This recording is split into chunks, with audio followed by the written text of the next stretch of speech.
माझी मोहिते. आज मी तुम्हाला शिवजयंतीबाबत समाजातील परिस्थितीची जाणीव करू इच्छिते.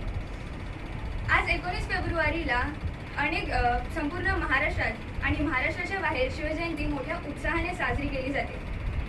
अनेक परकीय लोकांनी महाराजांबद्दल खूप छान गोष्टी लिहून ठेवल्या आहेत. त्यापैकी एक म्हणजे लॉर्ड माउंटबॅटन.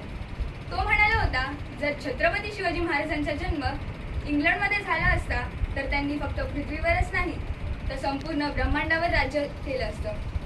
पण मग महाराज आपल्याला किती समजले. डीजे लावून महाराजांची मूर्ती समोर ठेवून समोरच्याला लाजवेल असा डान्स करून अनेक जण शिवजयंती साजरी करतात. तुमच्यापैकी कोण मला सांगू शकेल महाराजांनी राज्याभिषेक का करून घेतला, त्यांचे आपल्यावरील उपकार काय आहेत, त्यांनी जे हिंदवी स्वराज्य निर्माण केले त्यातील हिंदवी या शब्दाचा अर्थ काय आहे हे जाणणारे अगदी हातावर बोटं मोजण्या इतकेच लोक आहेत.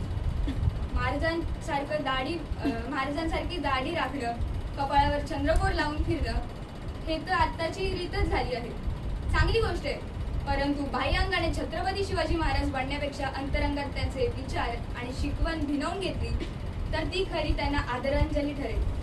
उत्सवांसाठी मिरवणुकींसाठी महाराजांनी कधीच जन्म घेतला नव्हता.